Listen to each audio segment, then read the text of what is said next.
राम राम किसान मित्रों। बहुत सारे किसान जो हैं वो फरवरी के महीने में जो है मक्के की खेती करना चाहते हैं, गर्मी में मक्के की खेती करना चाहते हैं। तो मैं मक्के के बारे में एक बहुत बड़ी जो गलती किसान करते हैं उसे मैं बताना चाहूँगा कि वह ना करें और अच्छा खासा उत्पादन लें।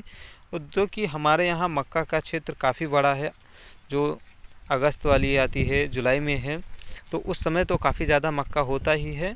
और इस समय भी मक्के की खेती अब धीरे धीरे ज़्यादा बढ़ रही है। आपको बता दें कि मक्के की बुआई हमारे यहाँ अक्टूबर से शुरू होती है, 15 अक्टूबर के बाद से, और नवंबर दिसंबर तक चलती है। 15 दिसंबर तक लास्ट होती है और ज़्यादातर जो बुआइयाँ हैं वो 15 दिसंबर तक हो जाती हैं। इनका जो प्रोडक्शन है वो लगभग 12 क्विंटल प्रति बीघा, और हमारे यहाँ एक एकड़ में 5 बीघे होते हैं, तो यानी कि 60 क्विंटल प्रति एकड़ का उत्पादन जो है किसानों को मिलता है। ये 60 क्विंटल एकड़ जिन किसानों को मिलेगा जो अक्टूबर में खेती करते हैं या फिर नवंबर में कर लेते हैं, 15 नवंबर से पहले पहले करते हैं, उन्हें मिलता है।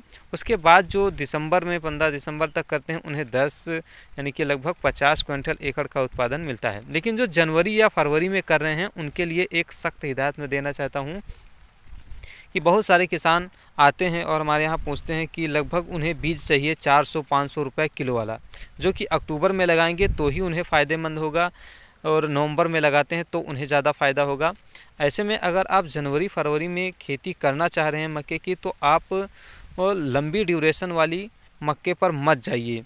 लंबी ड्यूरेशन की नहीं होगी तो बीज भी सस्ता मिलेगा। 200 से 250 रुपये के आसपास जो बीज मिल रहे हैं, जिनकी ड्यूरेशन 90 दिन की है, वही प्रजातियां आपको चयन करना चाहिए अगर आप जनवरी फरवरी में लगा रहे हो। फरवरी के बाद अगर आपको खेती करनी ही है, खेत खाली है, तो आपको मैं सलाह दूंगा कि आप मक्के की खेती ना करें। मक्के की जगह पर उड़द या मूंग की खेती करें। मूंग की खेती ज़्यादा फ़ायदेमंद होगी।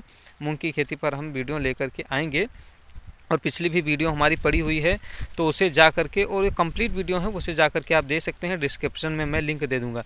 तो यहाँ पर मैं एक बात क्यों कहता हूँ कि आप जो लॉन्ग ड्यूरेशन वाली मक्के का चयन ना करें। जितनी भी लॉन्ग ड्यूरेशन वाले मक्के होते हैं ये 400 और 500 रुपये किलो मिलते हैं, और जो 60 ड्यूरेशन के हैं, यानी जो 90 दिन में तैयार हो जाते हैं, 70 दिन में भुट्टा तैयार और 90 दिन में फसल ही तैयार हो जाती है, तो इन्हीं का चयन आपको करना चाहिए। और ये कीमतों में 200 से 250 रुपये तक मिल जाएंगी। आपको उत्पादन जो है वो लगभग 25 से 30 क्विंटल एकड़ का मिलेगा।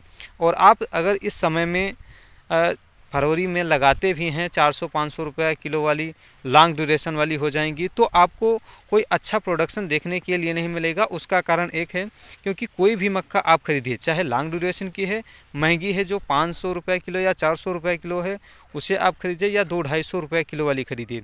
सब पर एक बात हमेशा लिखी होती है, कंपनी के द्वारा लिखी गई होती है कि अगर 33 डिग्री सेल्सियस के ऊपर तापमान जाता है तो मक्के में, भुट्टे में दाने नहीं लगेंगे, हड़बड़ा जाएंगे, और इससे आपका प्रोडक्शन ख़राब हो जाएगा। जो आप उम्मीद कर भी रहे हो ना, वो भी नहीं मिलने वाला है। तो यहाँ पर मेरी यही इसीलिए एक बात सलाह है कि आप जब भी जो फरवरी महीने में अगर आप मक्का लगाना चाह रहे हैं, तो आप लोगों की देखा देखी, या जो अक्टूबर में लगाए हैं, नवंबर में लगाए हैं, उनकी देखा देखी करके आप महंगे बीज को मत खरीदिए, और ना ही इतनी लंबे ज़्यादा ड्यूरेशन वाली खरीदिए।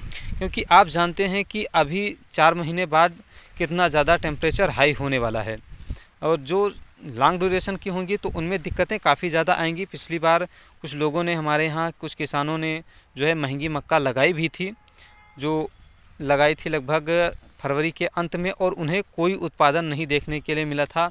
लगभग उन्होंने 1 एकड़ लगाया था और उन्हें लगभग 5 क्विंटल उत्पादन मिला था। आप सोच सकते हैं कि जो भर्ती उनकी लगी थी वो निकाल नहीं पाए हैं। तो ऐसी गलतियां आपको कदापि नहीं करनी है। और देखो, जब किसान डिमांड करेगा तो विक्रेता क्या करेगा, उसे 10 रुपये किलो जो भी मक्का बेचेगा उसमें लेना ही लेना है, और वो तो ला करके आपको दे देगा। लेकिन समझदारी इसी में है कि आप सही चीज़ों का चुनाव कीजिए। और आप देख सकते हैं इस समय जो पौधा हमारा है वो कितना ज़्यादा मोटा हो चुका है। आप देख लीजिए कितना ज़्यादा, ये क्योंकि ठंडियों में ये इतने दिन रुका हुआ रहा है, 2 महीने ये सीधा खड़ा रहा है, बढ़वार नहीं हो पाई है, लेकिन कितना मोटा तना हो गया है। अभी इसमें क्या है कि टेम्परेचर इसे अच्छा मिलेगा, खाद भी दी जाएगी, और ये गति से अब काफ़ी तेज़ गति से बढ़ना शुरू हो जाएगा, क्योंकि धूप मिलेगी, फोटोसिंथेसिस की क्रिया ज़्यादा तेज़ी से होगी तो बढ़वार ज़्यादा होगी। और जब आप इस समय मक्का बुआई करेंगे तो वो काफ़ी तीव्र गति से बढ़ेगा ही, क्योंकि जो पौधा निकलेगा उसे धूप भी अच्छी मिलेगी, मौसम भी अच्छा मिलेगा, फोटोसिंथेसिस की क्रिया भी अच्छे से होगी, तो वह बढ़वार ज़्यादा लेकर के चलेगा। तो ऐसे में आपको लॉन्ग ड्यूरेशन वाली प्रजातियों का चयन नहीं करना है। शॉर्ट ड्यूरेशन में मैं कुछ उदाहरण के रूप में बता रहा हूँ, जैसे BNR की 4226 आती है, सदाबहार मक्का है, 3 बार साल में बुआई की जाती है और तीनों बार ये आती है, इसका चयन कर सकते हैं। या फिर कावेरी की 2020 मक्का आती है, उसका भी चयन कर सकते हैं। क्रिस्टल की 1899 आ रही है, उसका भी आप चयन कर सकते हैं। ये सब जो हैं वो 90 दिन 100 दिन में तैयार हो जाती हैं। 70 दिन में भुट्टा है और 20 दिन ज़्यादा से ज़्यादा पकने में लग जाएगा तो आपकी फसल तैयार हो जाएगी। और इस समय जो फरवरी में खेती की जाती है उसमें हरे चारे के लिए ही आपको काफ़ी ज़्यादा जो है चारा मिल जाएगा। दूसरी बात, अगर आप लेबर नहीं चाहते हैं, तो आप कार्य करना नहीं चाहते हैं, तो लेबर भी आपको मिल जाएंगे, चारे के रूप में लेने वाले मिल जाएंगे। तो काफ़ी ज़्यादा फ़ायदे का सौदा है, लेकिन आप सही प्रजाति का चयन कीजिएगा। देखो, जो मैंने प्रजातियां बताई हैं ये ज़रूरी नहीं है कि आप इन्हीं प्रजातियों का चयन करें या आपके वहाँ मिल जाए। आपके वहाँ जो शॉर्ट ड्यूरेशन में जो 90 दिन के में मिल जाएं उनका आप चयन कीजिए, ताकि आप अच्छा फ़ायदा उठा सके। और आपको मैं बता दूं कि यहाँ पर देखिए, हमारा कुछ इधर की तरफ लगभग 1 बीघा खेत जो है वो हमारा ख़राब हो गया था किसी कारणवश। बाकी इधर की मक्का जो है वो अच्छी लगी हुई है, और थोड़ा उधर के पास जाएंगे तो भी हमारी मक्का अच्छी है।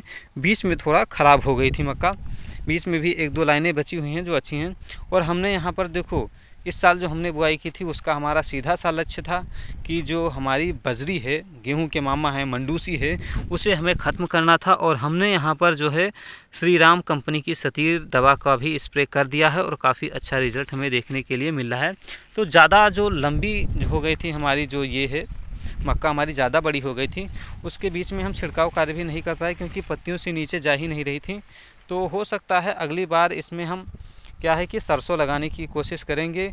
इस बार तो काफ़ी ज़्यादा हमें अच्छा परिणाम मिल रहा है, और ये जो है इसे हम चारे के रूप में बाद में निकालेंगे जैसे हमारा पौधा बड़ा होता है। लेकिन अगली बार भी क्रॉप रोटेशन में हम इसमें गेहूं नहीं लगाएंगे, और कोशिश हमारी यही होगी कि हम इसमें सरसों लगाएं। जैसा कि हमारी उस पार देख लीजिए जो PA 5210 लगी हुई है, और उस पार जाएंगे तो हमारी 45 से 46 लगी हुई है। तो ऐसी चीज़ें लगाएंगे, क्रॉप रोटेशन का भी हम फॉलो करेंगे।